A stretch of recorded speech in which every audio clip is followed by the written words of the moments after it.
we want to compare what is the relationship between continuity and differentiability. We talk about it basically from geometry point of view is the best way to do it. Yes, so the differentiability means there is a tangent line. Continuity means the graph is one piece. That's two different concepts. So if the graph would have a separated part or a gap, means if it is not continuous. So it's not differentiable because you cannot get a tangent line. Okay, so if you want to check, you check the continuity. If the function is not continuous, you are lucky. It's not differentiable, you say f prime or whatever does not exist. The challenge is going to be continuous one. If the function is going to be continuous, so the graph would be one piece. Okay, there is no gap. But there are two possibilities. It may be continuous with no sharp corner, like this one, which is nice. So when there is no sharp corner, you can easily see that you are going to get the tangent lines. So in this case, the function would be differentiable. But if this is continuous of the type 2, with these sharp corners, at these sharp corners, you cannot have a tangent line. So the function is not differentiable. So you have to test it, you check it. I'm going to show you how we're going to check for this case, okay? So you need two problems, okay, two functions, and we are going to give you two functions on the test. So one of those 11 questions are going to be of this format. It's not going to be used most of the, quite a lot, but in future, in science, and in calculus 3, you are going to deal with the piecewise defined function only. So that gives you the idea of how are you going to find the derivative of a piecewise defined function, okay? And it's used also in statistics. So this is going to be our first example. Okay, so we continue. Sorry, that's a Thursday. So we get to the second week of the course. Okay, that's it. So the first one is, suppose a function would be given. It will be a piecewise defined function because for the polynomials, you don't have any difficulty. So suppose f of x is this one. You see it's x cubed minus 3x squared plus 3x. This is where x is less than or equal to 1. And this is going to be x squared minus 2x. Okay, when x is greater than 1. You see, our problem is going to be only that partition point. So you don't have any difficulty for the other parts. You see, if this is good, it's not going to be given to you, you differentiate this one, using the power rule. Differentiate this one using the power rule. So the difficulty is this partition point, a little bit to the right, to the left, what would happen to this one?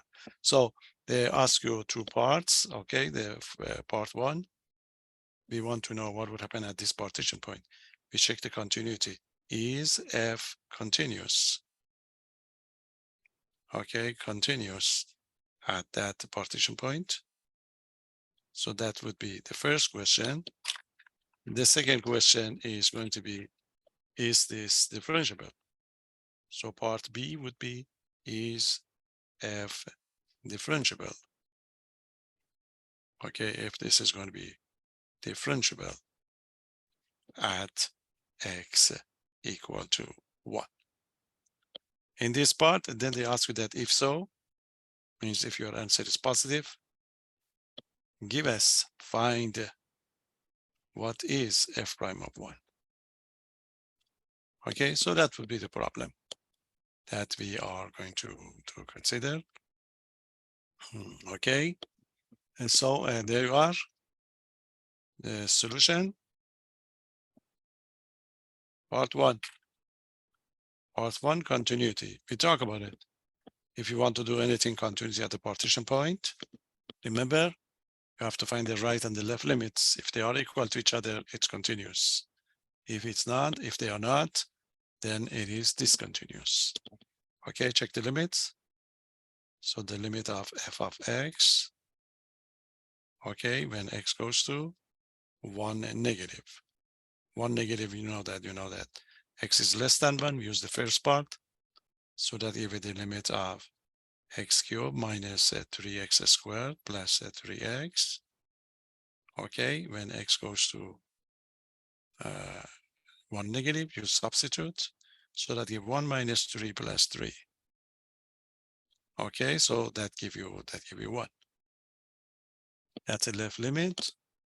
Find the right limits. Limit of f of x when x goes to 1 positive. Okay, x goes to 1 positive means x is bigger than 1. So the function to be used is the second part. The limit of x squared minus 2x. X goes to 1 positive. You substitute that, give 1 minus 2, which is a negative 1. As you can see, they are different. And you have to explain it, or simply you say that O1 is not equal to negative 1. So this means the limit does not exist, and means this function is not continuous. If they are going to be the same, you know that it's going to be continuous. So we say that f is not continuous. Okay, not continuous. Not continuous at x equal as partition point 1. So the answer to this part is no. Any question? Now, if you get the no for this one, you are lucky for the second part. Okay, because if it's not going to be continuous, this means there is a gap. And there is a gap at this point. You see, there is going to be a gap. And, this is going to be the case. So there is a hole here or separated. So in that case, you cannot have a tangent line. So since you cannot have a tangent line, so the function is not differentiable. Okay, so for the second part, simply you are going to say that since f is not continuous, we have a theorem, we talk about it, at x equal to 1, okay, then, or it follows, okay, it follows that derivative does not exist. F prime of 1 does not exist. That's it. You're done. Okay, just say since f is not continuous, so f prime of 1 does not exist. Any question? So that's a case 1. So that's going to be the case that we have there. Okay, this is going to be the first case that we talk about it. They're separated.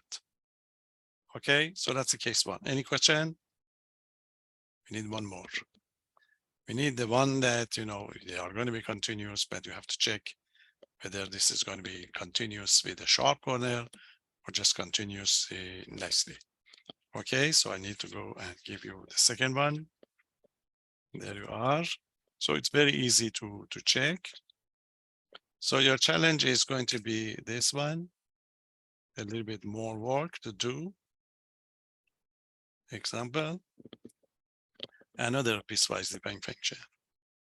So how about this? Suppose you have a kind of 2 or 3 in your assignment only. Just check them. Suppose f of x, you have 2 on your practice one, and I also put 2 in that extra points that I give you. So the first part is x squared plus 1. Okay, x squared plus 1 when x is less than equal to 2. Okay, and that would be 4x minus 3 when x is greater than 2. That's it. Again, you see the partition point is 2.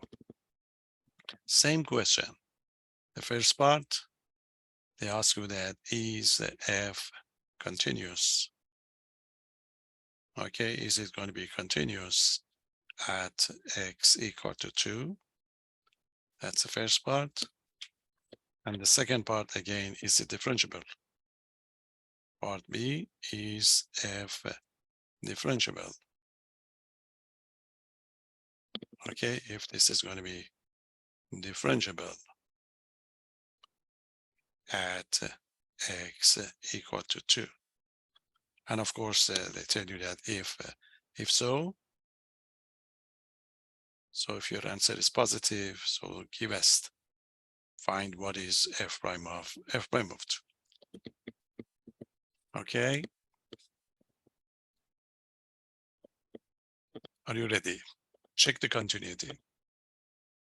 For the continuity, so the solution for part one, okay, this is it, part one. Continuity is a partition point, so you have to check the limits. And you have to write it down nicely, okay, to get the result. So what's going to be the limit of f of x when x goes to 2 negative? 2 negative means from the left. So x is less than 2. When x is less than 2, this is the function. So this is going to be equal to the limit, okay, of x squared plus 1 when x goes to 2 negative. So this is just the limit at 2, substitute. That give you 2 squared plus 1.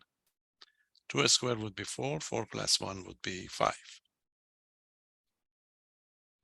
Okay, so the left limit is 5. Check the other end. So what's going to be the limit of f of x? X goes to positive. Okay, 2 positive means x is greater than 2. So the function to be used is 4x minus 3.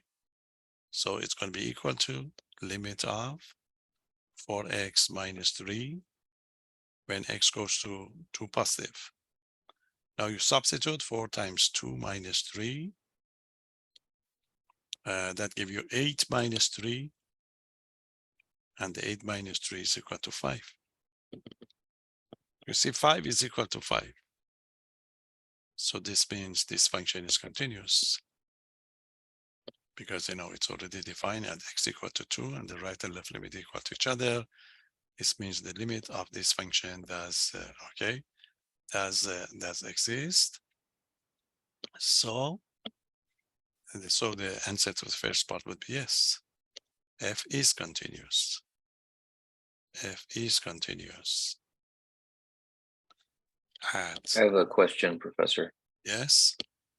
I just want to make sure this is right. When it says find f prime of 2, Yes. we would only use the inequality that has the equal to. No, we don't know now. No.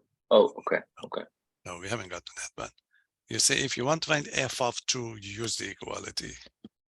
But for the f prime of 2, I'm going to show you how you can find it. Okay. Okay. Cool. Thank you. First, we check to see if that exists. Okay.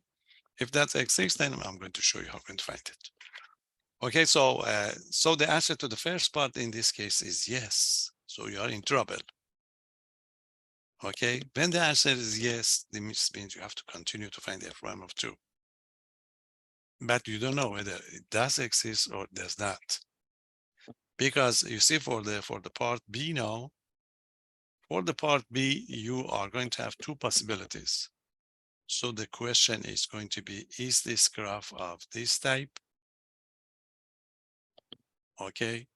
Or is this graph of this type? You see? You don't know whether at that 2 that we talk about it, the graph is smooth, so we can have a tangent line, or the graph is going to be, okay, the graph is going to be, would have some partition points or sharp corners. So if this is going to be the case, in that case, you can find f prime of 2. But if this is going to be the case, then f prime of 2 does not exist. You see? Now, how are we going to find out? There are 2 different methods to do it. One method is just find f prime of 2 using the definition that we talk about it. Remember, those you have to find the limit of the f prime of 2. F prime of 2 equal to the limit of f of x minus f of 2 over x minus 2, x goes to 2. That's one way to do it. The other way to do it, I'll give you a shortcut. This is not in your book. There is a great French mathematician. His name is, it depends how you pronounce it. It's a Darboux. That's it. You can check it on internet for yourself. Darboux, some people say Darboux, which is not true. Okay. He just focused on this relationship that we talk about it. Relationship between continuity and differentiability, and he classified all these functions. If you search on internet, you'll be surprised That's how much you can find about just these points that I just talked about it. So that's why I want to use his method to give you the answer. So you must get the yes for the first part. If you get the yes for the first part, for using the Darboux property, if you like, or the theorem, Darboux theorem, the way we are going to use this theorem is we go back, you see, look at this one. Ignore the 2. Find the derivative of this function. You see, if you ignore the equality, what is the derivative of x squared plus 1? Any suggestion? 2x. Excellent. What is the derivative of 4x minus 3?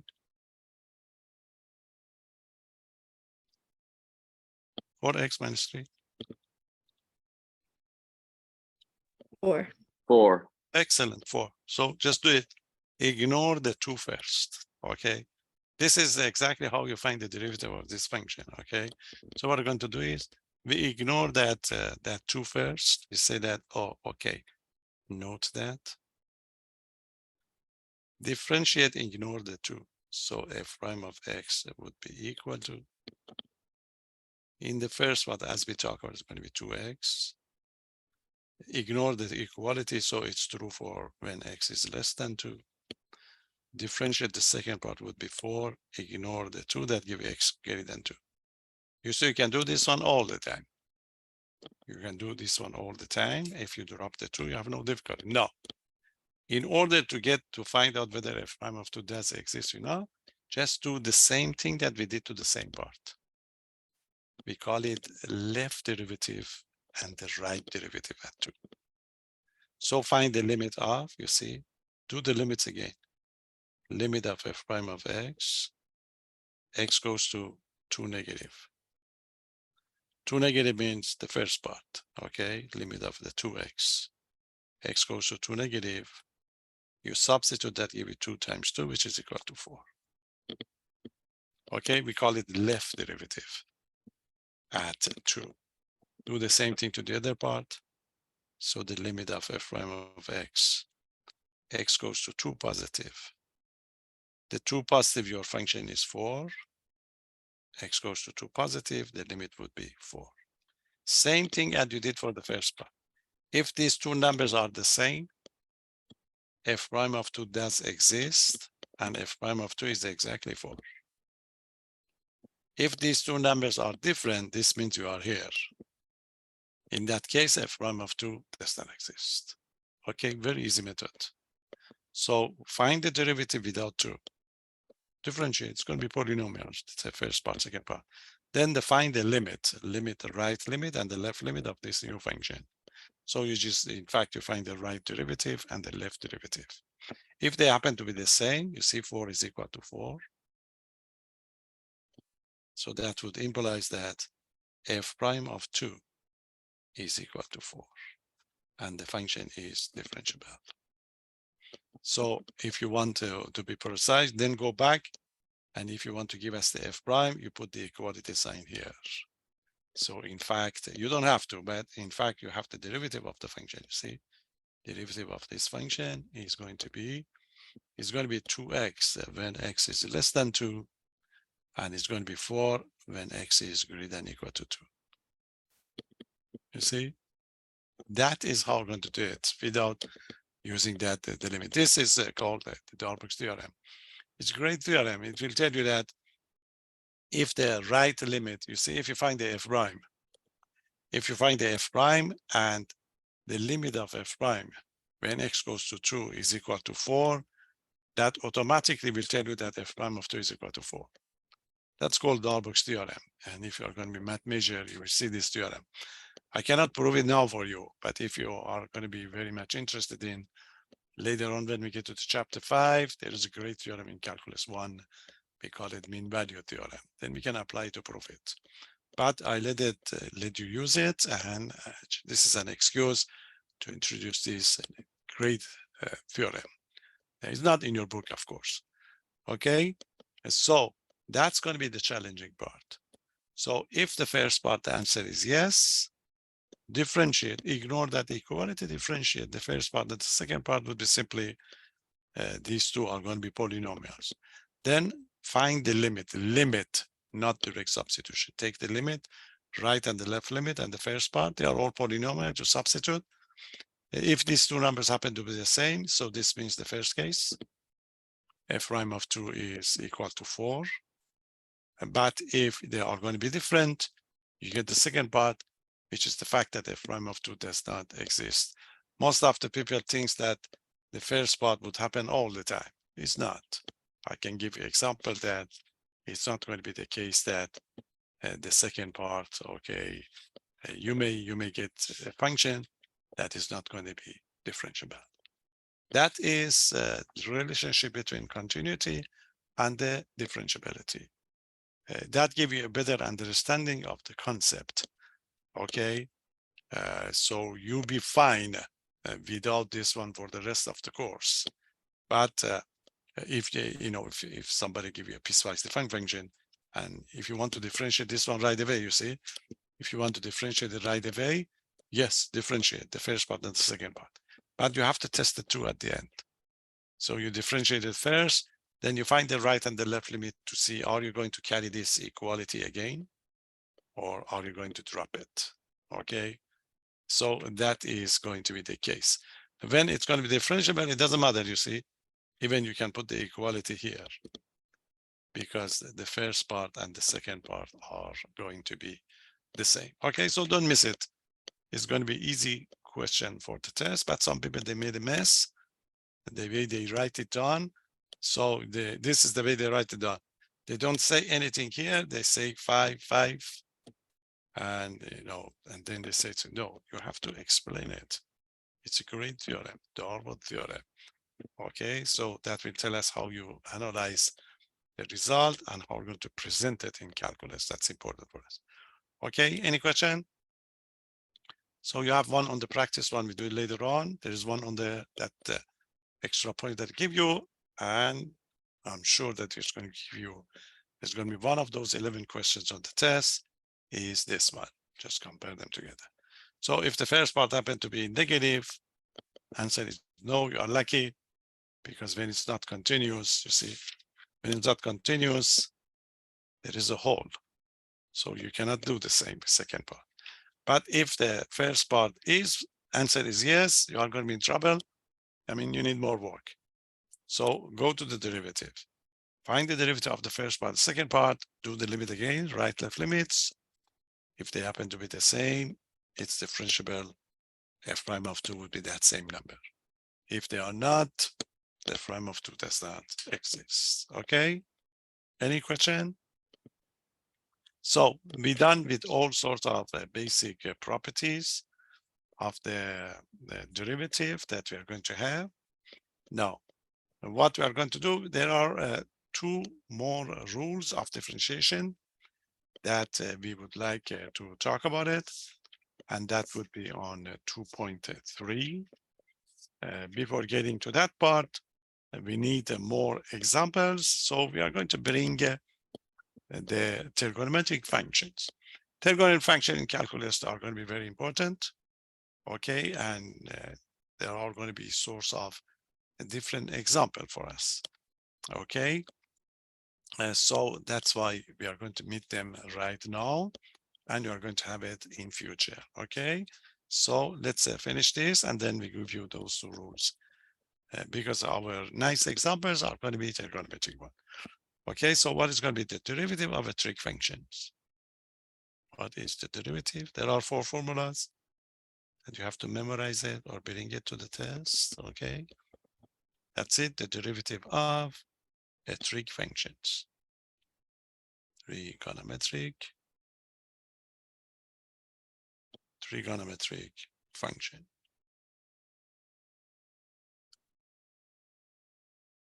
That's it. These are going to be the formulas. Derivative of sine x, we accept it without any proof. Derivative of the sine is cosine x. That's derivative of a sine. Derivative of the cosine x is a negative sine x.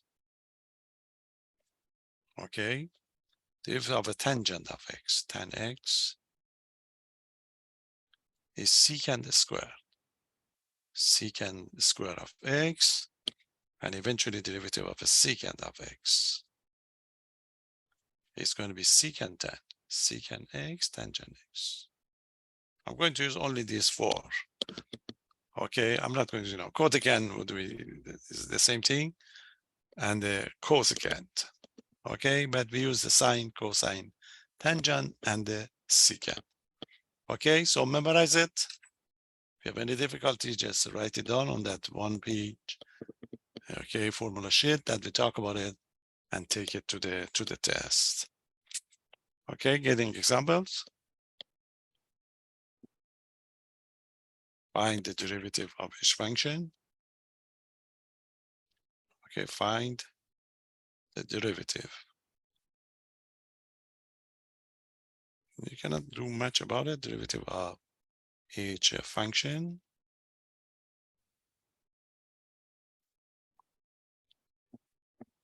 Just something like number one, f of x equal to x cubed minus 5 sine x. Okay, plus 7 cosine x.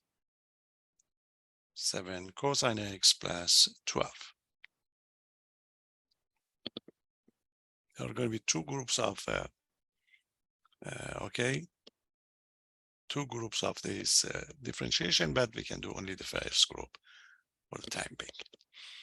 That's it, differentiate. We differentiate it using the power rule. When we get to the sine, cosine, we're just using the formula for the sine and the cosine that we have. Okay. Yes, I said, talk about that one page formula sheet. You can bring it to the center. Yes, I've already let them know that for any test, you can bring one page formula sheet. Okay, it must be formula only, because they will send it back to me when you are done. You have to leave it over there. Okay, one And page. is that a 3x5 card or like a No card, like no card, a page, like a full page? Yeah, like this one. Okay. A4, okay, that's one page. And when we get to the final, we'll let you to have two-sided, but for this test, it's going to be just one-sided, because there are not much really. But yes, not card, they know that, and they let you use it. You can use calculator, but they give you the calculator over there. You can use any scientific calculator or TI 83, 84, etc., whatever you like. But you know that you have to show your work. So they give you the calculator. They don't let you use your own calculators when you go there. Okay, let's do it. That's it. Solution. F prime of x. The first one, x cubed, that's going to be 3x squared.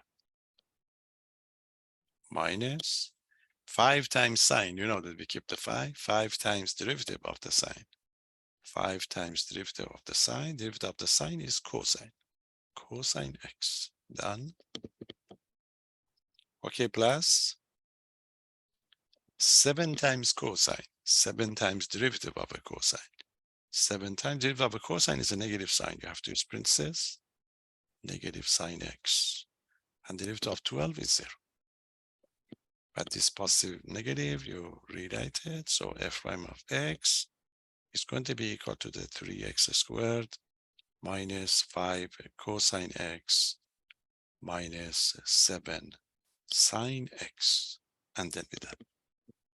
Any question? No simplification is needed, or it's not possible over here. So that would be the final answer. So I get to the polynomial, x cubed would be 3x squared. And this is minus 5 in number. See, number 5 times sine x, 5 times derivative of a sine, which is cosine, plus 7 times derivative of a cosine. Derivative of a cosine is a negative sign. So positive, negative, negative. Or you can do it negative right away when you write it down. Okay, that's type 1. We are not going to match for the time being, but you get more in future. Give you another one. Another one, something like, how about the g of x equal to G of x equal to the 3 tan x. Okay, 3 tan x minus 4. Minus 4 secant x. That's 10. Okay, this is the next one. Again, you differentiate it, solution. So the solution is going to be g prime of x equal to, that is 3 times 10, okay? So that give you 3 times, we have a 3 times tangent of the x would be 3 times derivative of a tangent. So that would be 3 derivative of a tangent is secant squared. So that give it 3 secant squared, secant square of x. Okay, that's one. Minus 4 times secant, minus 4 times secant. Derivative of a secant is secant 10. Secant x, okay, secant x, tangent, tangent x. And derivative of 10 is 0. And you're done. Okay, so would be easy procedure. Any question? Now, there are a group of them that we're going to use. So I just give you one of them, then I give you the actual problem. This is it, h of x equal to, h of x equal to the 2x. Okay, that's it. It's going to be 2x plus simply cosine x. Let's say plus 5 or plus 1/3. Again, easy case. So the solution is going to be h prime of x is equal to derivative of a 2x is simply 2. Okay, derivative of a cosine is a negative sign. So it's going to be negative sign right away. Negative sine x. Sine x, derivative of 1/3 is 0, and then we're done. You cannot do more at the moment. Any question? No. There is one problem that you are going to be having it for the rest of the course. I'm going to explain that one. Remember horizontal tangent line that we talked about it? We talked about it the other day. We talk about the fact that you see if you have a graph and if you want to have horizontal tangent line, so in that case, the slope must be 0. The slope of a tangent line, as you know, is just f prime. So in this part, f prime of x must be equal to the 0 and f prime of x must be equal to the 0. So we talk about it that if you want to find the values of x for which the tangent lines are going to be horizontal, you simply find f prime and you did it equal to 0, you get the result. There are a group of functions that we're going to use from now on, and those depend on the sine and the cosine. So from now on, in any test, any quiz, you will see one of them. So get to know them.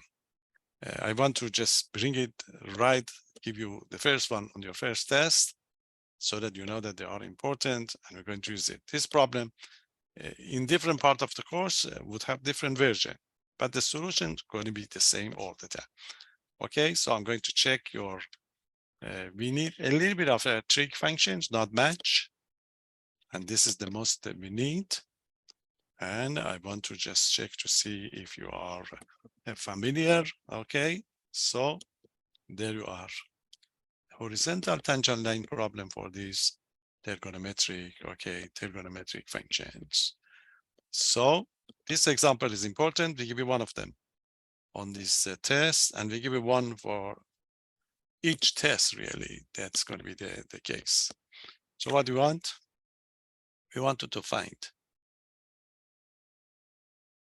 okay, find the values of x, the values of x or values of x, find, okay, find the values of x where,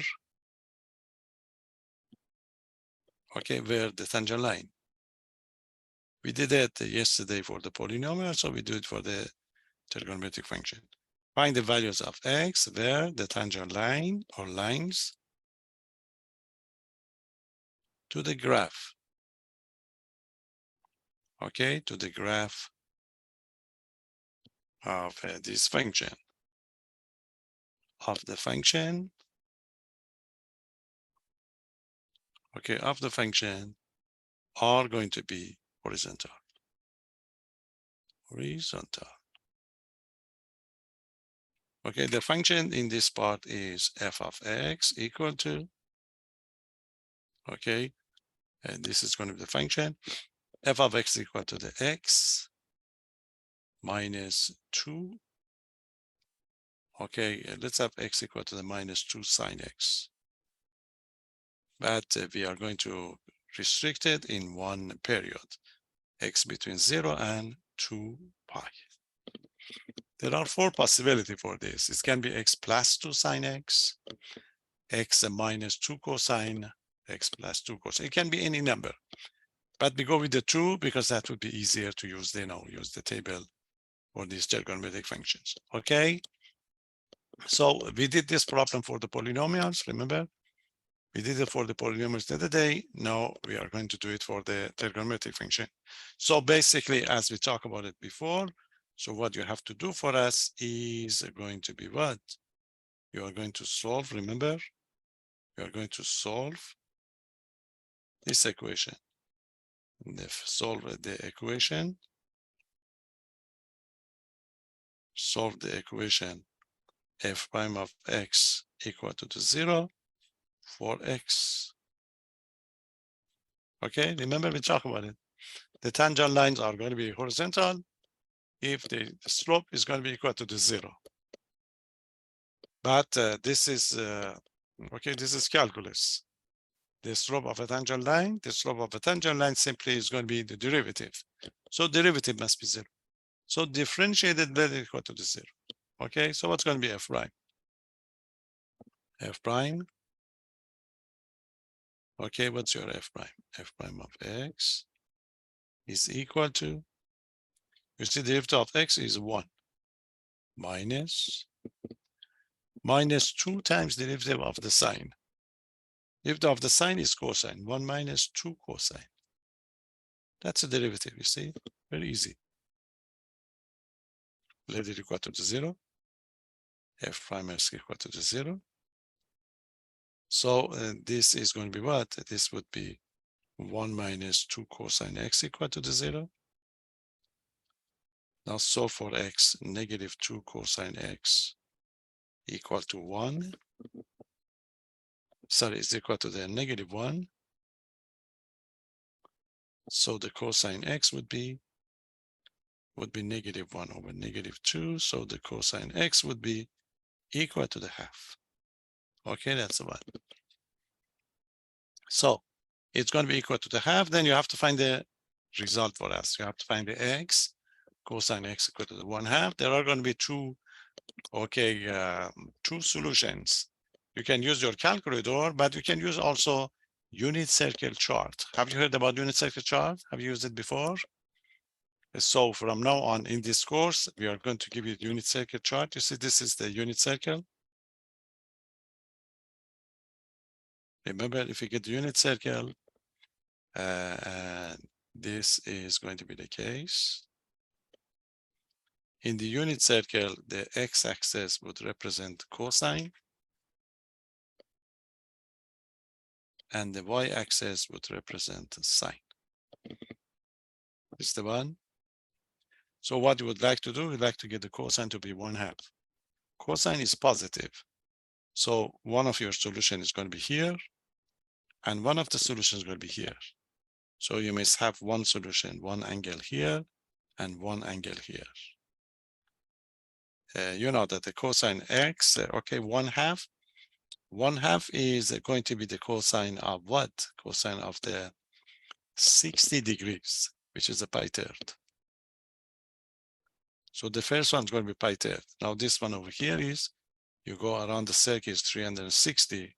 So this is going to be 60 minus 360. So that's going to be 300. 360 altogether, 60 out. So that give you 300s. Okay, 300 would be 5 pi third. So your answers are going to be x equal to the pi third and x equal to the 5 by third. Okay, so the critical values for future are going to be pi third and the 5 by third. This is how we're going to answer this. Okay, I will post when we get to your test, the unicycle chart is already given to you. So I post one on the canvas if you haven't seen it before, so that you can use it from now on, because in any test, any quiz, you need one of them. Let me bring one and show you and explain it. If you haven't worked with this, just to make sure that you know it. You can search internet to get one, but I'll post one for you. I should have one here. And there is one on the test. Let me show you. Professor, I have a question. Yes. When you say it is given to us, do you mean you're going to put it on the test or that we need to Yeah, put it yeah, on form? yeah. It's going to be on the test. Okay, so you're going to give us basically a whole unit circle. Yeah. Let me show Okay. you. Thank you. You see, let me share it. This is how we're going to sit on the test. And I will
Okay, are you still there? You know, I was lost.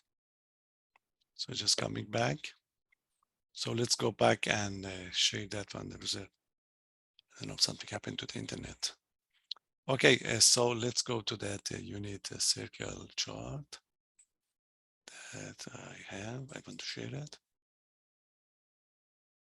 Can you see the unit circle that I'm sharing? Yes. Okay, so this is how we're going to sit on the test, okay?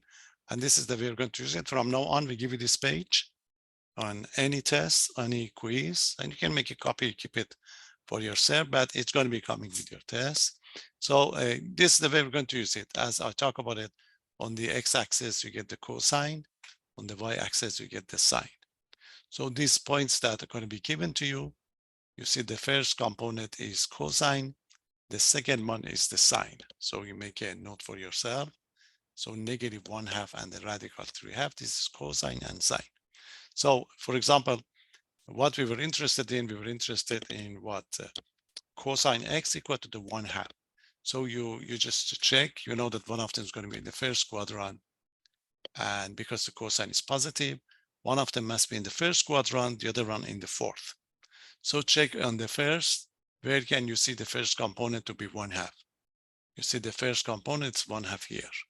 So one solution is pi third. Okay, 1/2 is the cosine. The first one is the cosine. The second one is the sine. So in this case, 1/2 would be the pi third. Then you go to the fourth quadrant, you do the same thing. Okay, this is it. So that gives you 1/2 here, which is going to be 5 pi third. It's important to find the first one, you know, you get the second one right away. So the first component is cosine, the second component sine. So 1/2 refer to the pi third or the 60 degrees. So one of the solution is x equal to the pi third or 60 degrees. Then you move on to the fourth. You get to the fourth one and you get a 1/2 again here, which is going to be 300, which is a 5 pi third. Okay, any question? So very easy to work with. These coordinates, the first one cosine, the other one is going to be the sine. For example, if you are going to be, we give you 1/2, which is easy to find, okay? But if it's going to be anything else, you know, if it's going to be radical 2/2, it's a pi 4. If you get a -1/2, you see cosine is negative in the second quadrant. So if you get a -1/2, you should be in the second here or the third. On the second -1/2, you see -1/2 is 2 pi third, which is 120. Then you go down here, 120 and 60 would be 240. You see the 240, we get the other one. So just check to make yourself familiar with the table. Okay, the table, this is exactly the table that I posted for your test. And you will see it in any test, any quiz. So you don't need it, you don't need anything else. Any question on the unit chart? I'll post this one on the canvas. If you want to practice, keep it because you need it from now on. It's only easy to apply. We are not going to see anything complicated. This is the only one that we need really for the trick point of view. Even if the calculus 2 or calculus 3, that would be very useful for you. So get you used to it. Okay, so I come back to the to my notes and give you another one. So there are 4 possibilities. Nicely get those 4 possibilities and be ready for it. Okay, you see this is the policy at the university that when we teach calculus 1, in each quiz or the test, we should give you 1 question with the trigonometric function. And I follow the same one over here. So that's why we give you one of these, okay? So let's give one more. The challenging one is when we get a negative number. And there are 4 possibilities. You see, if you want to practice for yourself, make sure you know everything about these 4 functions. I write it down for you. You see the first one that I wrote is x minus 2 sine x. Okay, the other one is to practice is x plus 2 sine x. The next one is with the cosine, x minus 2 cosine. The cosine is a little bit tricky because there is a negative sign for derivative. And the last one is x plus 2 cosine x. From now on, towards the end of this course, you will see these 4 functions from time to time in any test. You see, when we get to the next test, these are going to be our critical values. When we get to the test 3, we ask you to find the maximum and the minimum of this function. You have to find these first, okay? We don't drop it back into the function for the time being, but we do it later on, and we need a calculator. Okay, let me just give you one more. Any question? So try For these the 4 as I did it over here. Yes. for the page for the test, we can have the trigonometric functions on that page as formulas. Just the formulas, not these solutions. Right. Okay. Okay, just formulas. Okay, so these are 4, we just put the 2, 2, 2 because that's easier. So I should do one of the cosine. The people missed the cosine on the test. Okay, so the same problem. Let's call this one. So call this one number 1 if you like. So I give you number 2. One of those cosine. The people, they miss the derivative because there is a negative sign there. Okay, let's check this. The second one that I'm going to check is g of x equal to the x plus, or let's say minus would be better, minus 2 cosine, and the x in one period. Okay, let's see what's special about this one. Again, you know that you have to solve same problem, horizontal tangent line. Solve g prime of x equal to 0. You see, carefully differentiate, which means g prime of x equal to derivative of x is 1 minus 2 times derivative of a cosine. Derivative of a cosine is a negative sign. Open up the parentheses, sine x. Now negative would be positive. Most of the people, they miss the sign and then they create a wrong angle or x values. It's going to be 1 plus sine. If you are comfortable, as just do it over here when you do, okay? So when you differentiate the cosine, there is a change in sign if you like. So negative, positive. Any question? Now you let it equal to the 0. Now carefully solve this equation. So that gives you 2 sine x equal to the -1. So what's going to be sine x? -1/2. So you have to find the angle. You see, you go to the unit circle. That is the cosine, that is the sine. You see, it's a sine, it's a cosine. You see, your sine is negative. Since it's a negative, you are going to be either here or going to be here. Sine is negative. So you have to look for one angle here and one angle here. You see, it's a sine, -1/2. -1/2 is the second quadrant that we're going to have. So if you go back to the, let me just go back and show you again. Okay. If we going back to that page again, just to show you. Okay, that is going to be your table. So you know that you are going to be either here or here, and the sign is the second quadrant. Second quadrant to be -1/2. You see it over here. So -1/2 would be 210. 7/6 is one of your answers. 7/6. The sign is -1/2. The other one must be here. Okay, if you add, this is it. If you go to this one, and -1/2 for the second component is here, which is 330 degrees. Okay, so we get 2 solutions. 210, 7/6 is one of them. 7/6 is one of them. Then the other one over here is going to be 330. Okay, any question? There are different way to find it. Let me show you different way that you can, you should have done this when you got your calculus. You see, this is it. The way even you can find it is, this is the 1/2. Okay, 1/2. You see, the 1/2 is the sine of the 30 degrees, which is going to be pi 6. So this is going to be 180 and 30, which is 210, 7 by 6. And over here is going to be 360 minus 30. That give you, okay, that give you 11 by 6. And we can find it from the table, but this is another way to do it. That's a 30 degrees, okay, 30 degrees. So that's a 30 degrees and 180.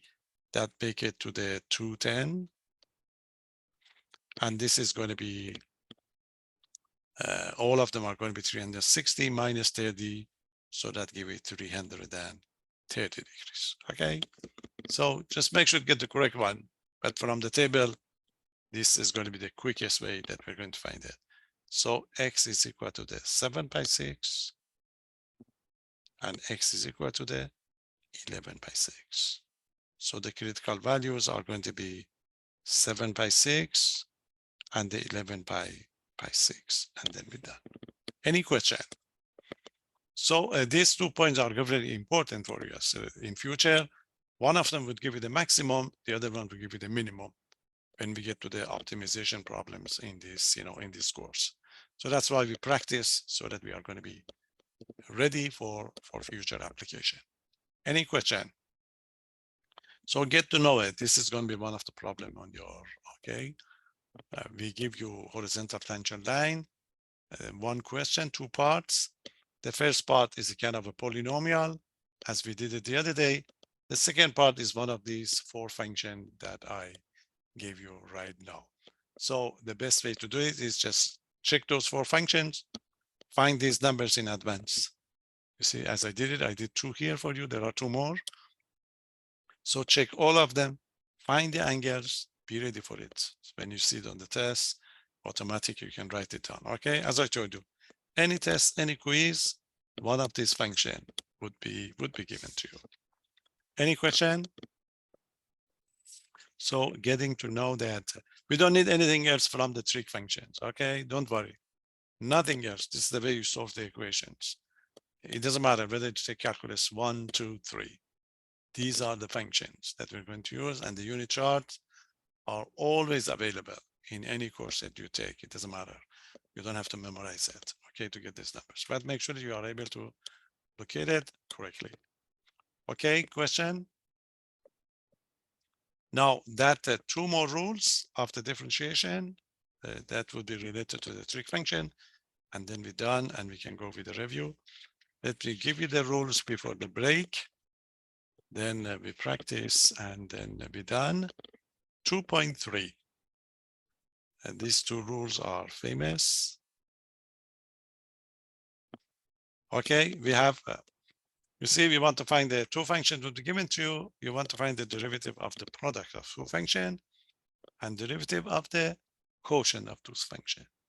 So the first one are going to be referred to it as a product rule.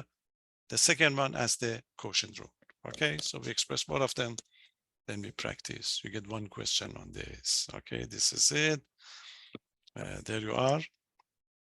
I do both of them together. Okay, so there you are. If make it as a theorem, and I express both of them. If the functions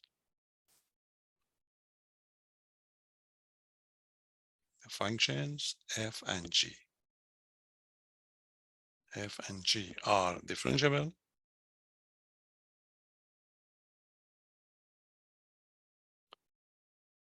okay, differentiable, then the product function, the product multiplication, f times g, and the quotient,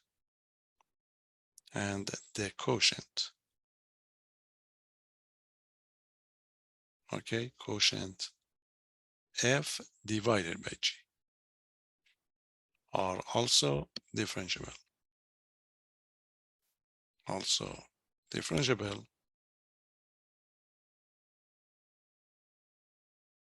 and the result.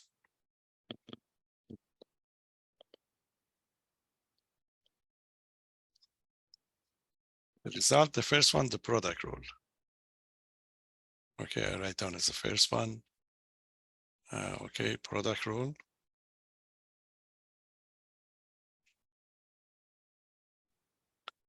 And the product rule is going to be derivative of f of x times g of x prime is derivative of the first function, f prime of x times the second function plus derivative of a second function, okay, g prime of x times f of x. That's it, product rule. Some people like to memorize it in this form. First, second.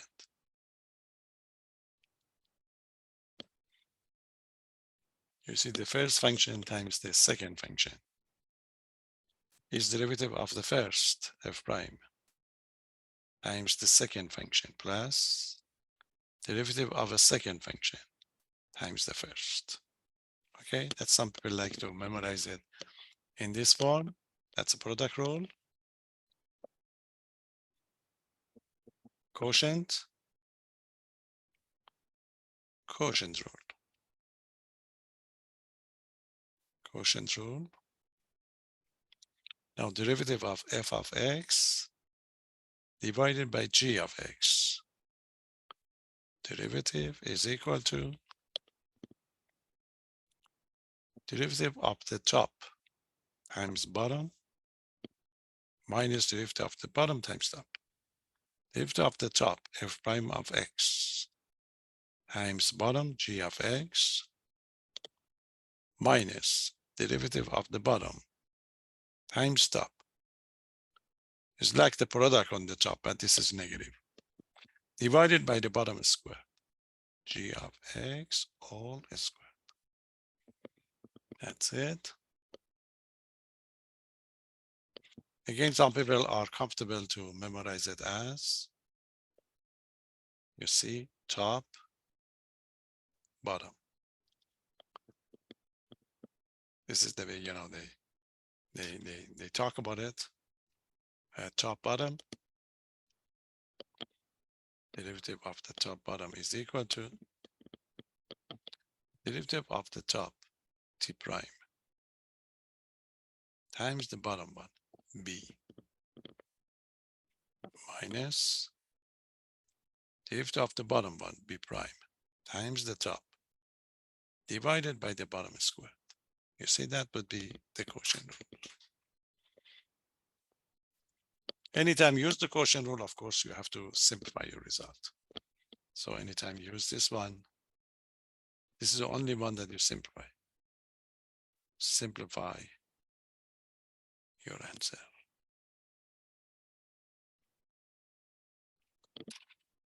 Anytime you use the quotient rule, you have to simplify your answer. Okay, I'll give you a break. We come back and we practice. We give you a couple of examples, mostly trigonometric one, and then we go over the practice test number one as much as we can. Otherwise, you will see the solution right away. Okay, and this is where you're going to give you the tests up to the end of the section 2.3. When you are done with the test, there is one more rule, a great rules. We call it the chain rule. We talk about that one later. Okay, any question? So it's a 9:12. Let's have something like up to the 9:25, 30 to come back, and then we get time to go over the rest for you. Okay, see you then.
Okay, so we continue to give you some examples. I'm going to apply the product rule and the quotient rule. Okay, this is the two rules that we talk about it.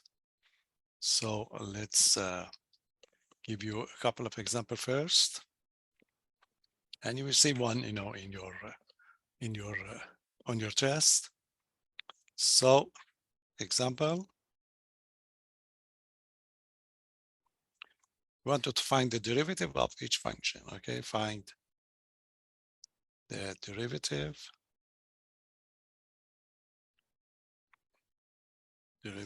of each function.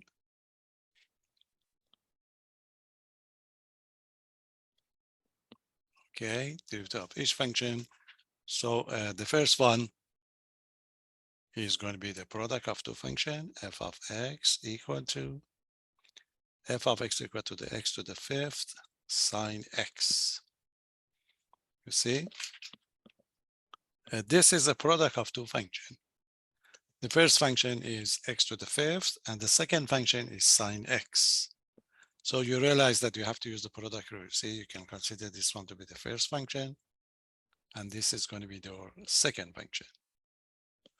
So you remind yourself that you have to use the product rule. So the product rule is the first, second. So derivative of the first one, f prime, times the second, plus derivative of the second times first, second times first. You see, you can remind yourself and just do it. So f prime of x equal to derivative of the first one, x to the fifth, is 5x to the fourth, times the second function, sine x. Okay, derivative of the first times second, plus derivative of the second times first. You see the second function is sine x. Derivative of sine x is cosine x, times the first one. And there is a monomial, we write this one first. So, if you want to do it, it's going to be derivative of the second is going to be cosine x, but times the first, you have to use open parentheses, and this x to the fifth. But we usually write the monomial up in front. So you rewrite it as f prime of x equal to the 5x to the fourth sine x, okay, plus x to the fifth cosine x. Or we can do it right away. Okay, so we don't usually, if you want to write it here, you have to use parentheses so that we are not going to be confused with the x and the x to the fifth. So the best way to write it down is this, okay? So derivative of the first times second, second first, no simplification is possible, and then you are done. Any question? So that's a kind of the product rule. We like it to be with the trigonometric function. With the ordinary function is not going to be much fun, okay? But we do one for you. But we give you the trigonometric one on the test. So g of x equal to the 3x plus 1 times it by x squared minus 5x plus 6. You see this one? Of course, we want to use the product rule. We don't want to multiply it first. So this is the first function. This is the second function. So again, we have to apply the product rule. Okay, product rule, first, second. Just remind ourselves, f prime s plus s prime f. Okay, that's one. So we apply the formula, g prime of x equal to derivative of the first, derivative of 3x plus 1. Derivative of 3x is 3, and derivative of 1 is 0. So that gives you 3 times the second, x squared minus 5x plus 6. That's the derivative of the first times second. Plus derivative of a second times first. Second one is parentheses. So when you find the derivative, put it inside parentheses. Derivative of x squared 2x. Derivative of a negative 5x negative 5. Derivative of 6 is 0. 2x minus 5 times the first one times 3x plus 1. Okay, so derivative of the first times second plus derivative of a second times first, 2x minus 5. But you have to simplify it. You have to multiply this one, FOIL it.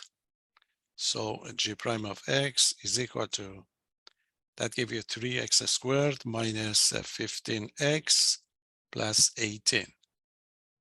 Okay, now FOIL this one. You know that you multiply, go forward. 2x times 3x would be 6x squared. And you move on, 2x times 1 would be 2x. And that gives you negative 5 times 3 would be negative 15. Negative 15x and minus 5. Now combine the like terms. So g prime of x is equal to, so what has, you're going to have a like term, you see 3x squared and the 6x squared. These are going to be like terms, so that make it into the 9x squared. Then you go with the x's, so we have a negative 15. Okay, a positive 2 and negative 15. So that give you negative 15, negative 15, negative 30, negative 28, or minus 28x, and 18 minus 5, which is 13. Okay, so that give you the final answer. So that is the product rule. Any question? For the application, the format of the quotient rule is going to be more interesting. So I'll give you one with the quotient. F of x equal to 2x plus 1, 5x minus 3. This type of functions are used in physics. Physics, okay, quite a lot. And there are some geometrical interpretation of this function. When we use it over there, we give it different names. They call it by transformation function in physics. In other parts of mathematics, we call it homeomorphic functions. So the derivative of this function is interesting, and there are some properties that you may see in future. So let's differentiate it to see why we are very much like it. So you have to apply the quotient rule. So remind yourself that the quotient rule, the top bottom. So derivative of the top, t prime, times the bottom one, minus derivative of the bottom times top, b prime times t, divided by b squared. Okay, derivative of the top. The order is important. Some people, they do the bottom one first. It's not correct. Okay, the top, bottom, minus bottom top. Okay, so let's do it. F prime of x equal to the top, 2x plus 1. The root of 2x plus 1 would be just 2. Times the bottom, 5x minus 3. Plus or minus the root of the bottom times top. What is the root of 5x minus 3?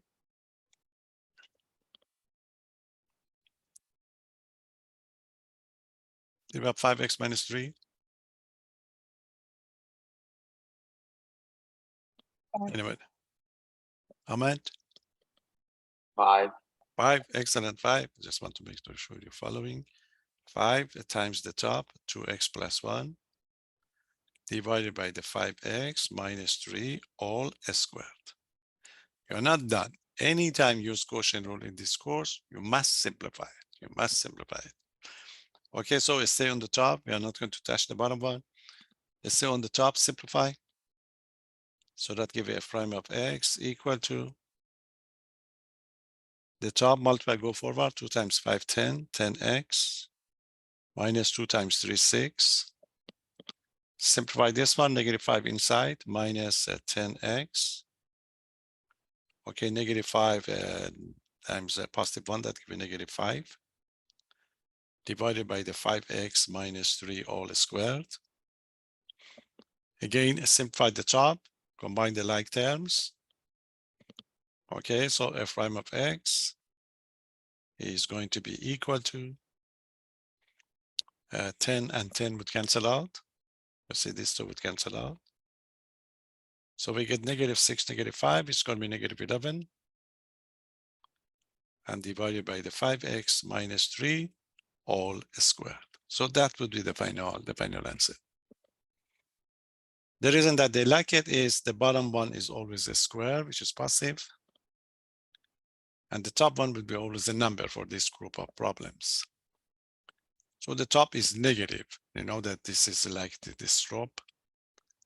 The slope would be negative. So it's going to be, you know, in future, you say this function is going down, it's decreasing. So you may get a positive number on the negative number on the top. So it would mean something when get to the other part of the course. Okay, so we get back to this one again. So that give you the quotient function.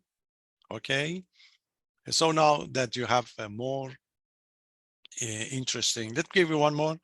There is one trig functions beside that core function that they give you. This is another function that we're going to use through this course. Let me give you that. And you have it in your practice one. You may get it in your test. So this function is also very important. You will see it from time to time in this course. So get to know it. That's it. It's f of x equal to sine x on the top, 2 plus cosine x on the bottom. You will meet this function over and over. Okay, there is another version of this. The other version is in your practice one. You can check it for yourself. You see the other version is this one. So the top is cosine, the bottom one is sine. Make sure you know everything about these two. So 4 functions that I gave you in the previously, and this is 2, 6. This 6 function is going to be used from time to time in this course. And whatever you want to do with these 6 functions, you have to differentiate it. Okay, get to know it. Make a record of this one. You will see them. So I'm going to work on this. I leave this one to you. Okay, we have to apply the quotient rule to find the derivative. Lift off the top, bottom, bottom, top. The simplification and the last format of this problem is important. That's why they like it. We don't need anything complicated. We need something useful. Okay, quotient rule. Lift up the top times bottom minus bottom, top, bottom square. Lift off the top, lift off a sine, cosine. Cosine of x times bottom. Use parentheses, top times bottom, 2 plus cosine x minus, use parentheses again. Lift off the bottom times top, bottom. Lift off 2 is 0. You have a cosine is a negative sign. Make sure don't miss that negative sign. Negative sine x. So that would be the lift off the bottom. Times that by the top. Times that by the top. Times that by the top. Divided by the bottom square. 2 plus cosine x all square. That's it.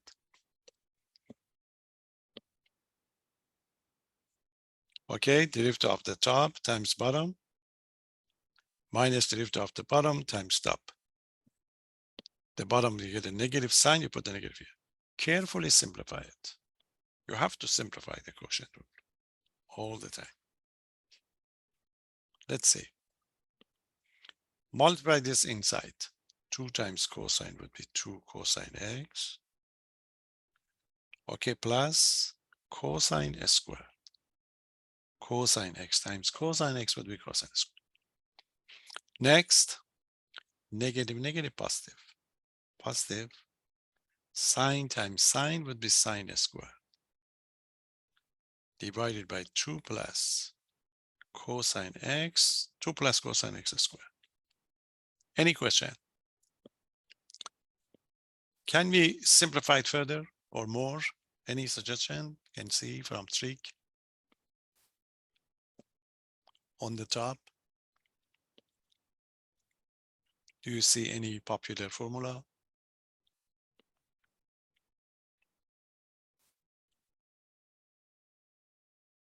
Yes. Anything interesting?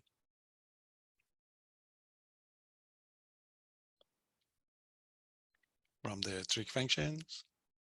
With the cosine squared of x plus sine squared of x is equal to 1. Excellent. That's it. Yes, you're right. That's why we like this problem. You say this one is the one that we're going to use. It's always happened for both of them.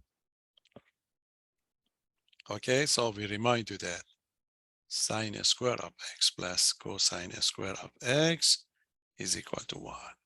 Okay, so the derivative would be f prime of x is going to be equal to the top we get 2 cosine x plus 1 divided by 2 plus cosine x all square. That's it. That's why we like this, because it's nicely will be simplified. If you get this one, you get something else. I think it's a 2 sine x plus 1 or 1 minus 2 sine x. So check it, make sure that you know it. You see later on, we let this one to equal to 0, f prime of x. Remember those horizontal tangent line? The top would be 0. When you let the top equal to 0, this is going to be one of those 4 equations that I talk about it for you. Because that would be cosine x equal to negative 1/2. And you go to the unit circuit chart and you find the values for the x. And those values in future will give us the maximum and the minimum. That's why we are going to be very much interested in this type of problems. Okay, so make sure you know this. You know, it's the 4 types of and you have this one in your practice one, and we're going to get it. Okay, so very nice functions and the application of the quotient rule. Any question? Now, before going to that review, remember anytime we talk about the derivative of the function, of course, we get back to our old problem, the problem of a tangent line. So let's see how we're going to apply these 2 rules to take care of the tangent line problem. Okay, so we already talked about polynomials. Now we have more, okay, more tools are available. So this problem is going to be interesting. Tangent line problem using this quotient rule. Okay, then we go to the review one. So example, what is the equation of a tangent line here? Tangent line problem. Remember that was a target in calculus. Now we have more tools, so we are able, you know, to use more functions. So there you are. We want to find the equation of a tangent line.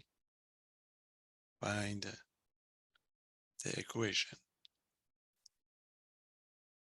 of a tangent.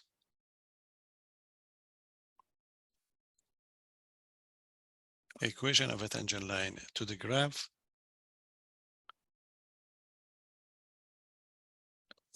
Okay, to the graph of this function of f of x equal to f of x equal to the x squared minus 1 divided by x squared plus 1. But we want it at the point with this information. At the point with the x coordinate of negative 1. That's it. Remember, for the equation of a tangent line, we need what? We need a point. We need a point and the slope.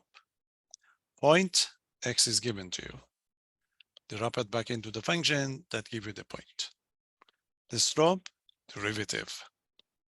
You want to differentiate this one, you have to use the quotient rule. You differentiate it, you plug in x equal to negative 1, that give you the slope. Okay, you have the slope and a point. We write the equation of the tangent line. Okay, that's it. Solution. Always it's a 2 steps problem. So step 1, I need a point. I need a point, but I have x equal to the negative 1. So I'm going to plug in the function carefully. So that gives me negative 1 squared minus 1. And this is going to be negative 1 squared plus 1. Negative 1 squared on the top would be 1. Minus 1, that gives you 1 plus 1. So that gives you 0 divided by 2. You know that 0 divided by 2 would be 0. So the point in question is negative 1 and 0. That's the step one. So I do have a point. Any question? Next, the slope. So the next thing that I need to find is the slope. This is calculus. The slope is derivative. So m is derivative of the function where when x is equal to -1 at -1. Okay, so you have to differentiate it. You have to differentiate it. To differentiate, you have to use the quotient rule. Okay, so differentiate, derivative of the top, bottom, top carefully. So f prime of x equal to, go for it. Derivative of x squared minus 1, derivative of x squared is just simply 2x times x squared minus 1. Minus derivative of the bottom one times the top. The bottom one would be 2x again. 2x times it by the top, x squared. Sorry, that's a plus 1 times the top. Order is top, bottom, top, divided by the bottom squared. X squared plus 1, all squared. Okay, any question? Make sure you use proper parentheses, simplify it first, then you substitute. You can substitute now if you like, but I prefer to simplify it. So go on, distribute 2x times x squared would be 2x cubed. You continue a positive 2x. Then multiply negative 2x here minus 2x cubed. Negative positive plus 2x divided by the bottom squared, x squared plus 1 all squared. Now 2x cubed and 2x cubed would cancel out. 2x and 2x would be 4x. So I got the 4x, okay, divided by x squared plus 1 all squared. This is the derivative. Question? But I put the -1 here now. So what's going to be f prime of -1, this slope. You put the -1 on the top. So that gives you 4 times a -1. And the bottom one inside would be -1 squared plus 1 all squared. So on the top, we get the -4. Inside the parentheses, -1 squared would be 1, 1 and 1 would be 2. We get the 2 squared. It's a -4 over 4, which is a -1. So the slope is going to be a -1 here. Any question?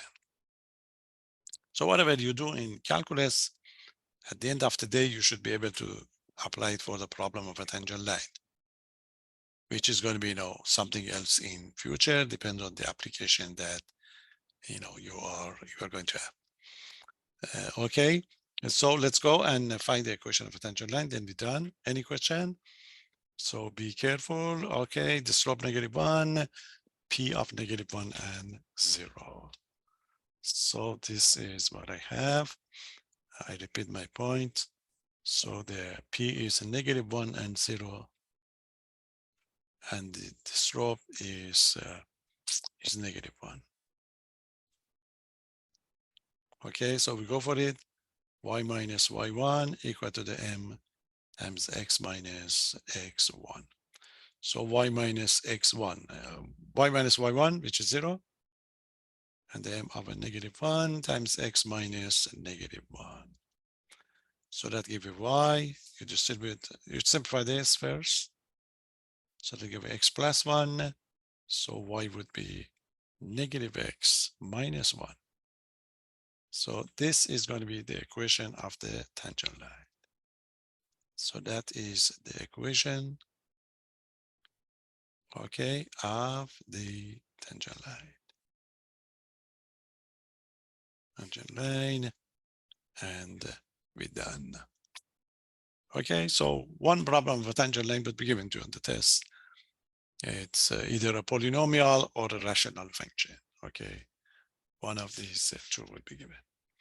There you are. We are ready for the practice test. Any question? So as I talk about it, we are going to have 11 questions on the test, and if you like to see the topics on those 11 questions, these are going to be the topics that you are going to have. Okay, so there's going to be 11 questions. So we check differentiability and continuity, the piecewise differential function that I'll talk about today, and the Darbox theorem. Okay, piecewise differential function would be given. You check the continuity difference at the partition point. Then we wanted to find the derivative of the function using the power rule. So it's going to be kind of, polynomial types, radical types that we're going to use. But you have another question for derivative, and that's find derivative of the function using the product rule and the quotient rule. Okay, so 2-question derivative. Finding the equation of a tangent line and checking the horizontal tangent line. You're checking when f prime x equal to the 0. We are going to give you polynomial types and trigonometric one, the one that we talk about it today. And then 2 application problems, which is going to be the easiest part of the course, of the test. One of them is average velocity and the instantaneous velocity. Remember, position function would be given to you to find the average velocity in the given interval and the actual instantaneous velocity at the given time. And the other one is rate of change from everyday life. Okay, rate of change from everyday life, like the one that will give you cost function, and we ask you to give us interpretation in word form, make a statement. Okay, that's 6 topics from the second part. And of course, the other 5 are going to be coming from what? From the quiz 1. So you study practice quiz and the quiz 1, those questions and these topics that we're going to see over here. Both together, that give you 11 questions. You can answer all the 11s. I will grade it, but I will add the best 10, or you can pick 10 questions yourself. Okay, so that's plan to be able to read your quiz carefully. I will post the solution of the quiz because we won't get time. So you know how to write it down. Okay, that's the actual one. And then the practice test. Let's see how far we can go with it, with the practice test. Otherwise, you will get the solutions. Okay, any question? So that's your road plan to get it. And you have exactly 1 from each on that practice one that I gave you. So in fact, the first question is going to be just, we give you a piecewise defined function and we ask you to check whether this function, we check the, remember, continuity and the differentiability for the first case. Okay, so let me just bring that. This is the one that I posted, so I just go for it because let me just bring it for myself. Okay, this is it. So that would be practice test number 1. Okay, practice test. Test number 1. Exactly the topic that I talk about it. So the first problem is going to be, you see this is the first problem, and they ask for the differentiability. We want to check relationship. Okay, that's in this category, differentiability and the continuity.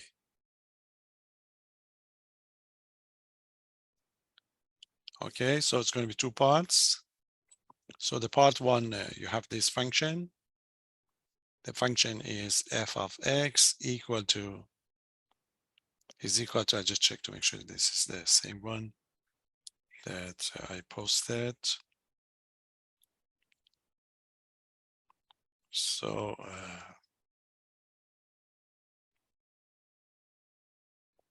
I just want to make sure that I have different version. Yes, it's the same one. Okay, so the first part is, this is the function. The function is x squared plus 4x plus 2. when x is less than -2, and 1 minus 4x minus x squared when x is greater than or equal to the -2. Okay, and the part one, they ask you whether, okay, this is it, is f continuous at x equal to the -2. That's a part one, and the part two is differentiability. So you know that you check the limit, right, left limits. If they are equal to each other, yes, they are continuous, otherwise they are not. Okay, so this is the way you write it down. Otherwise, you are not going to get the full credit for it. Limit of x goes to -2 negative.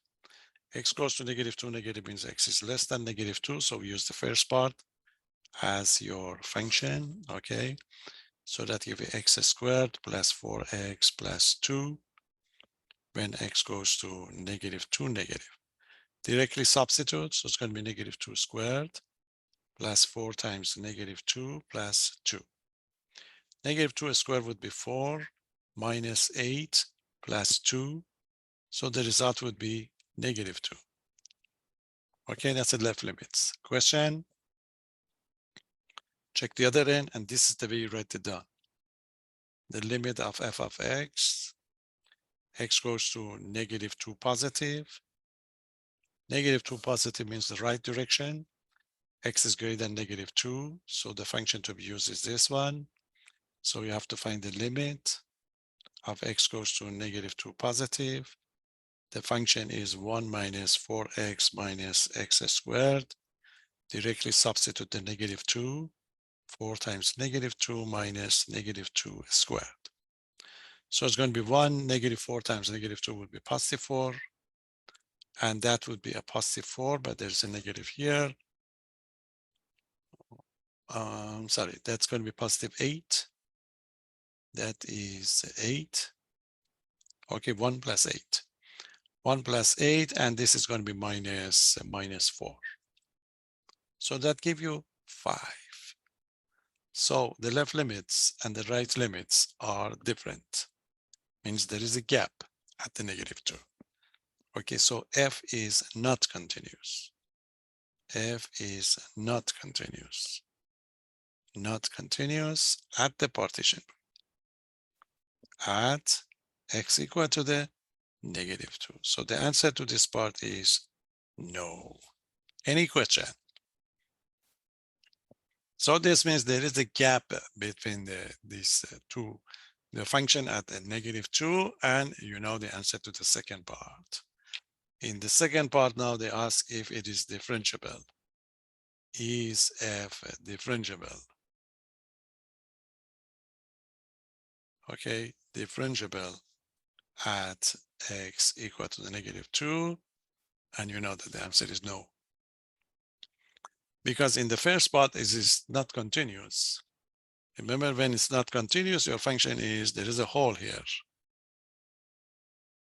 When there is a hole here, you cannot have a tangent line.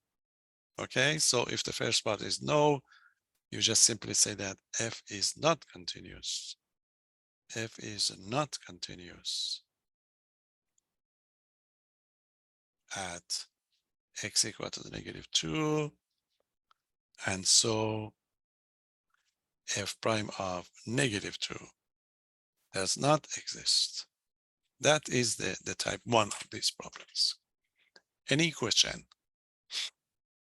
So you have to nicely explain it to us, okay? That's going to be the case. So if the first part, the answer is no, second part is short. Because if there is a hole here, you cannot have a tangent line.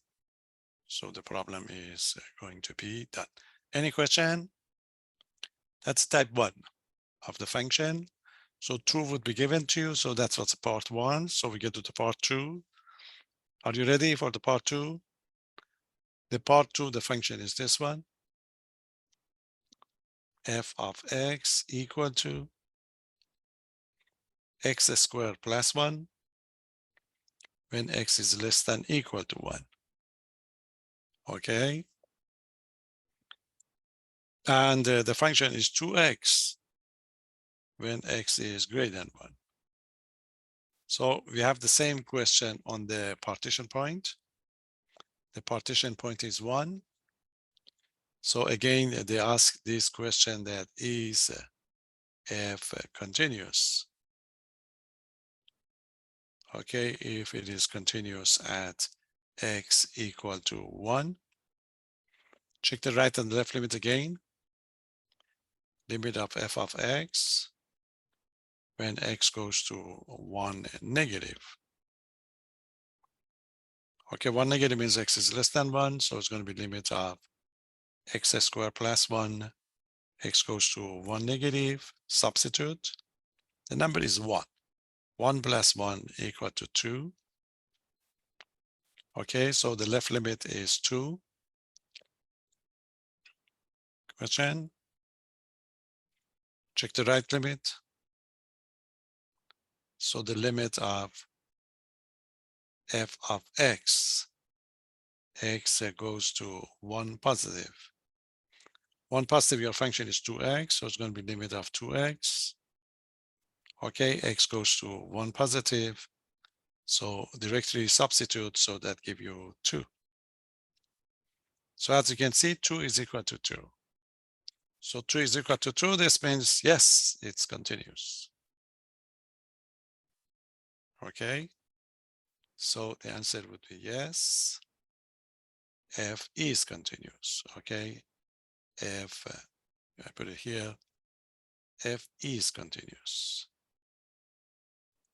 E is going to be continuous at x equal to 1. Any question? Now you have to work more for the second part to answer the differentiability. Okay, because we talk about it. When it's continuous, so it may be continuous, this one is smooth, or maybe continuous with the sharp corner. If it's going to be type 1, nice, f prime of 1 does exist. But it's going to be type 2, we get a partition, this sharp corner, in that case, is not going to be differentiable. So I'm going to check it. We use the Darboux theorem. We talk about it, differentiate the first and the second one, then find the right and the left limits of the derivative. If they are going to be the same, that's a derivative. If they are not, in that case, the function is not going to be differentiable. Okay, are you ready? Going to the second part, differentiate the first part would be nicely 2x. Differentiate the first, second parts 2. Find the right and the left limit, add 1. They are going to be equal to each other. So this is it. Differentiate. So we are in the second part. Okay, in the second part, we say that if we differentiate just the first and the second part, f prime of x, so derivative of the first part just give us a 2x. This is true when x is less than 1. And that give you 2 when x is greater than 1. Okay, so check the right and the left limit of this one. Don't write equality here now, because you don't know it yet. Okay, check the right and the left limit, derivative of f prime this time. When x goes to 1 negative. So 1 negative means you are going to use the first part, 2x. X goes to 1 negative. You substitute 2 times 1 is equal to 2. That's a left derivative. The other way around, limit of f prime of x, x goes to 1 positive. 1 positive means the function is simply 2. X goes to 1 positive, the answer would be 2. You see, 2 equal to 2. So this means yes, the function is differentiable. 2 is equal to 2, and the answer is going to be f prime of 1, the partition point, is equal to 2. And the function, of course, is differentiable. Okay, so that gives you the result. So f is different. If you get two different numbers, so in that case, of course, it's not differentiable. Okay, so f is going to be differentiable at at x equal to 1. Okay, so if you get two different numbers, in that case, you are going to lose the differentiability.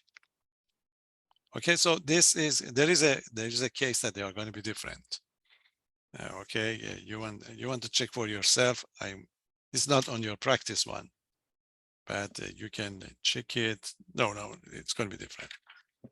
Okay, so that would be that question number one that I talked about. Any question? Question number two is derivative.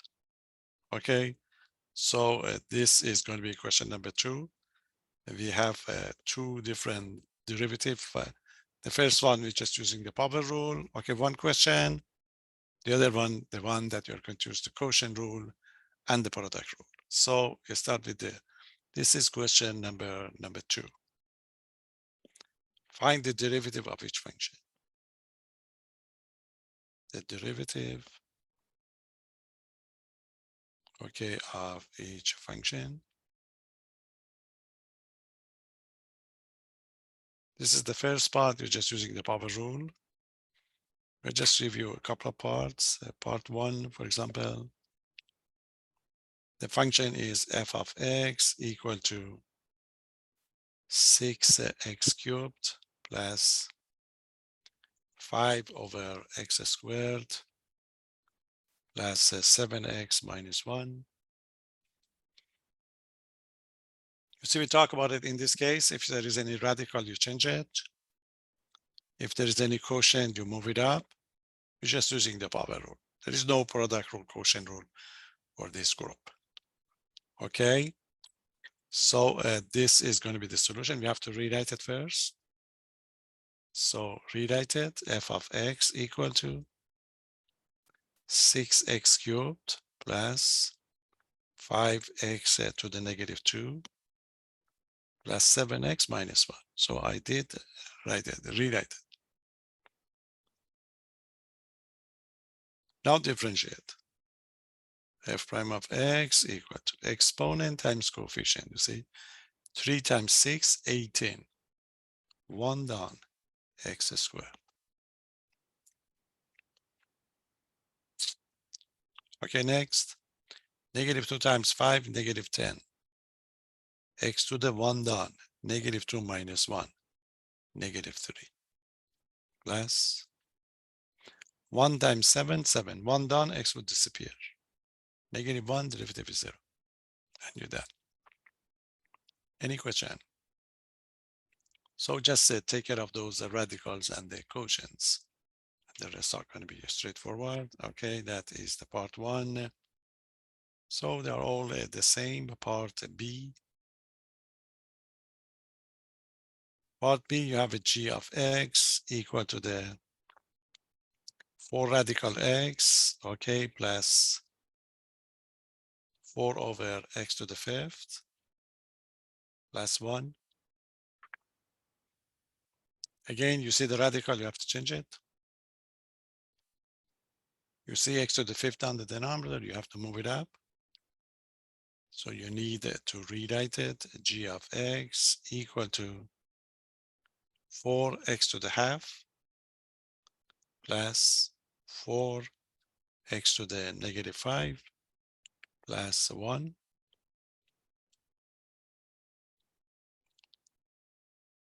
Okay, differentiate. G prime of x equal to, carefully differentiated, exponent times coefficient. It's fraction, you can write it down and then simplify it. 4 times half x to the 1 half minus 1. 1 minus 2, which is negative half, negative 1 over 2. Negative 5 times positive 4 minus 20. X to the 1 down, negative 5 minus 1, negative 6.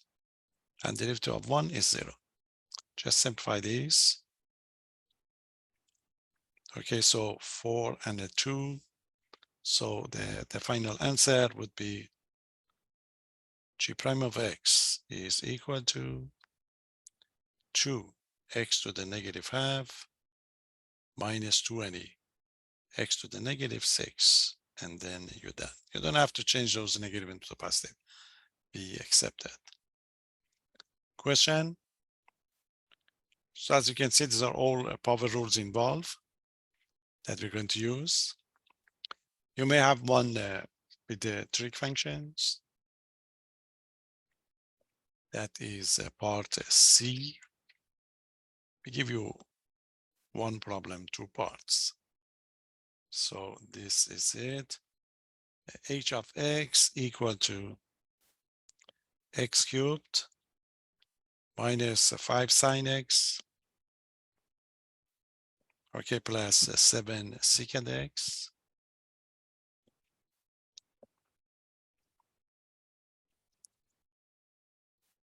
Everything is fine. You don't have to rewrite it. So go ahead, differentiate it. H prime of x is equal to x cubed 3x squared. Minus 5 times sine would be minus 5 times derivative of a sine, which is cosine. Done. Plus 7 times secant, plus 7 times derivative of a secant.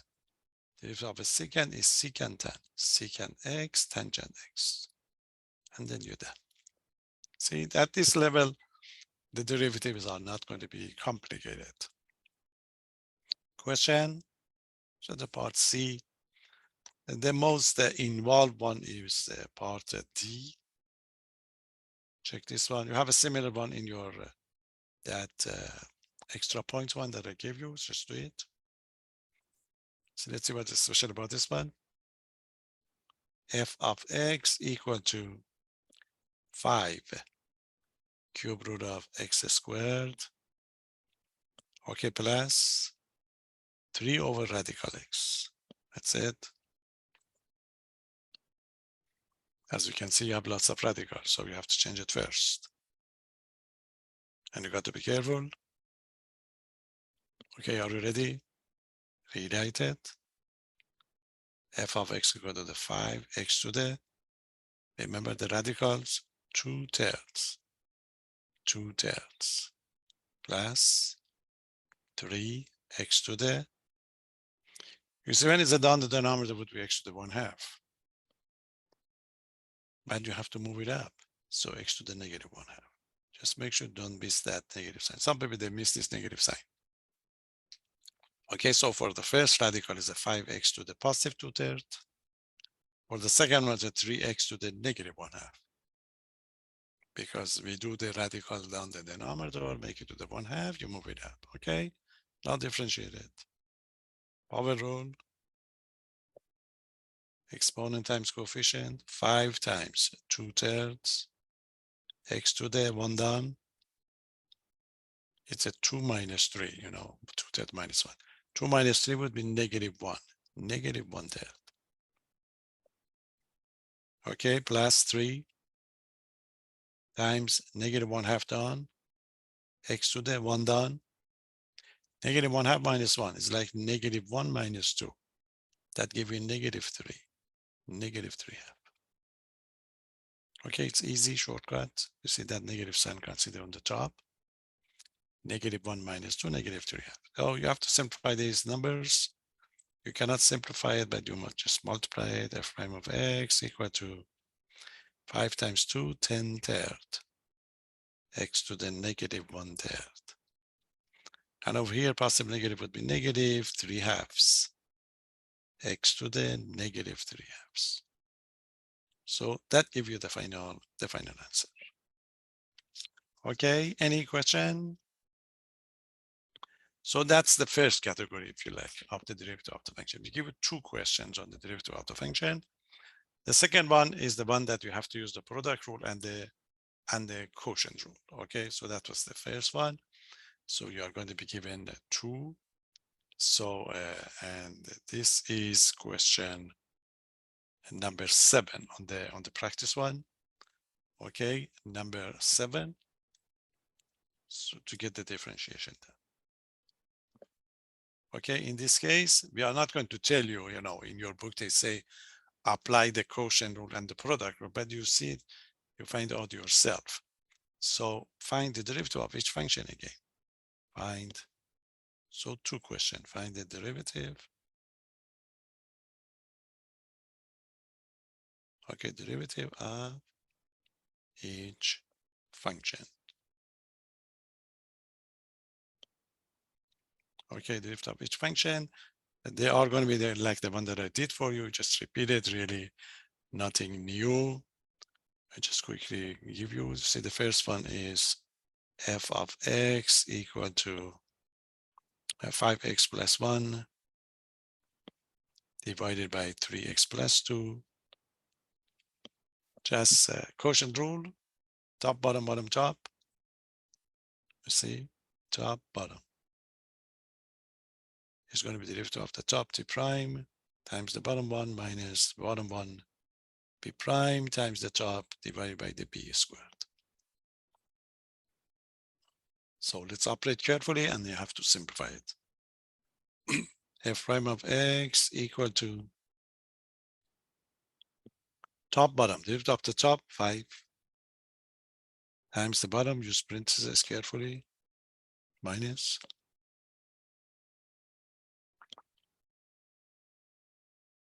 okay, derivative of the bottom times top, derivative of bottom one would be 3. 3 times top, 5x plus 1. Divided by the bottom square, 3x plus 2 all squared. You stay on the top, simplify it. Multiply, go forward. So f prime of x is equal to the top 5 times 3, 15, 15x plus 2 times 5, 10.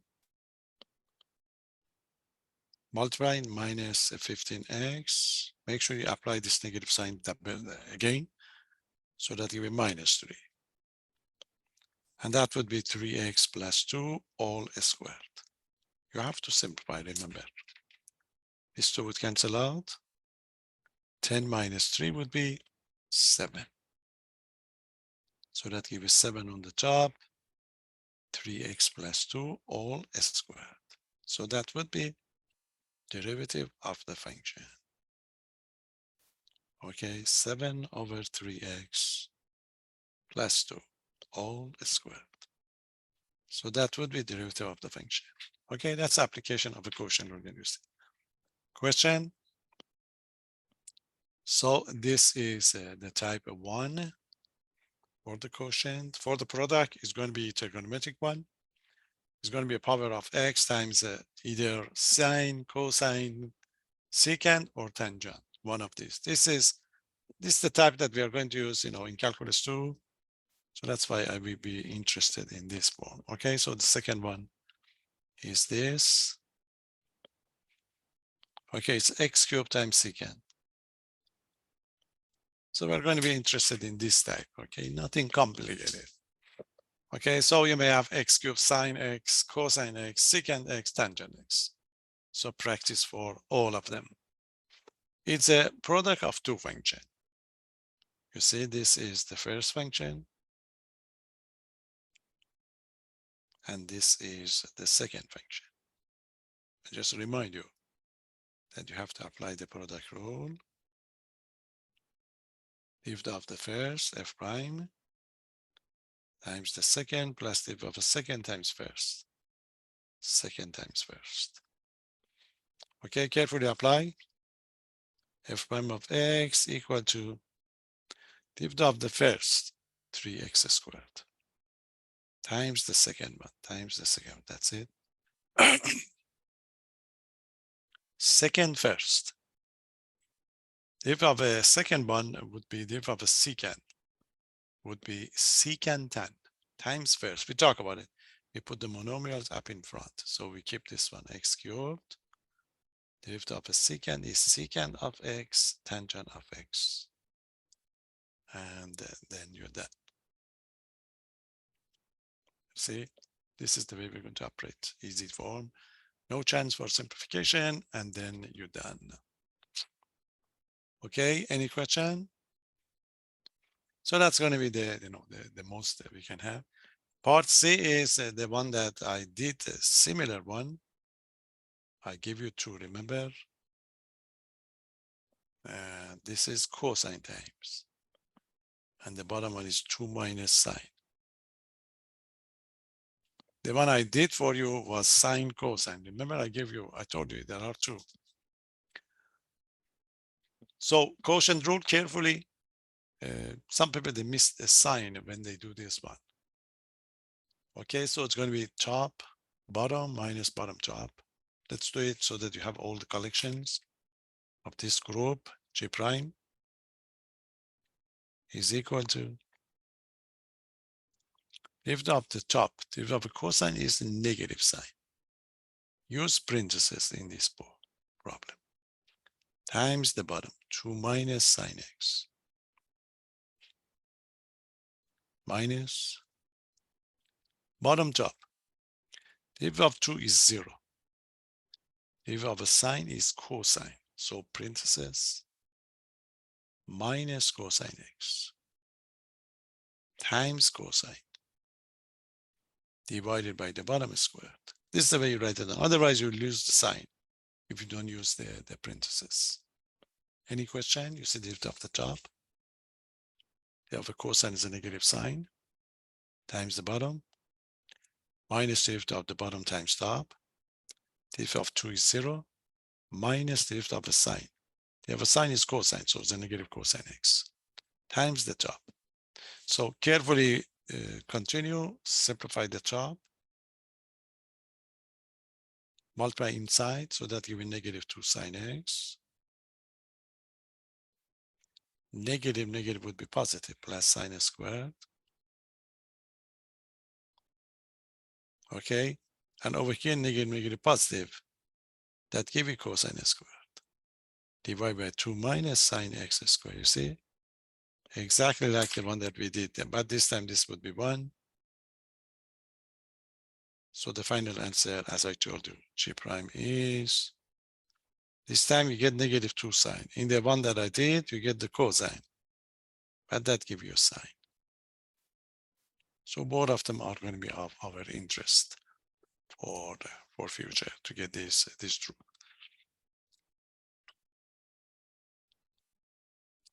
Okay, so just give you one with a quotient function. So both of them, and the last one of this. Just give it the last one, and then I post the solution for I complete this one. I post the solution for you, so you can have all of them. But I do it probably, tomorrow, by the end of the tomorrow. Because I don't have them. I have a couple of them. I want to complete it. Okay. So it's just a combination of various function. Just be careful. Okay, this is it. So the h prime is going to be equal to the derivative of 2x is 2. You have to apply the product rule here. So because of that negative sign, you can open up the parentheses and apply the product rule. The derivative of the first one would be 2x times tangent plus the derivative of the second one times the first one. The derivative of a tangent is secant squared. So it's going to be x squared secant square of x. The derivative of 5 is 0. Just apply this negative sign and you're done. So h prime is 2 minus 2x 10 x minus x squared secant square of x, and then you're done. Okay, so that's up to this third problem. Okay, and that so far give you just something like 4 questions. The other 2 are going to be applications. Okay, tangent line application, horizontal line tangent line, and the application in science.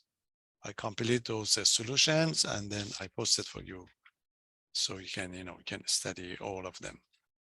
For the okay, so the unit circuit chart would be given to you, and there is going to be one problem on the unit chart. Again, I'll put it over here so that you have it. The topics that are going to be on there. So what I did for you, I did the first topic, the first, the second, and the third. So you need the equation of a tangent line horizontal one, and then these 2 easy applications. So to get the first part, and the second part, your quiz again. Okay, just study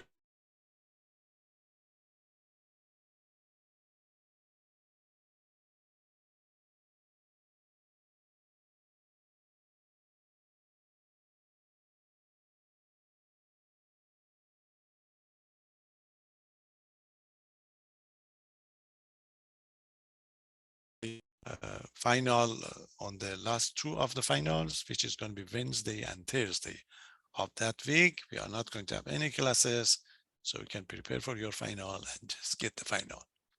Okay, the last week we review on Monday and Tuesday, and then you have the Wednesday and the Thursday off, so you can prepare for the final.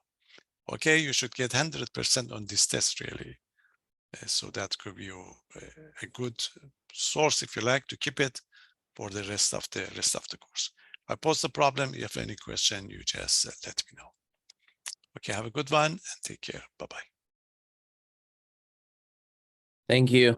Okay, thank you. Bye-bye. Bye. Thank you. Bye-bye. Thank you.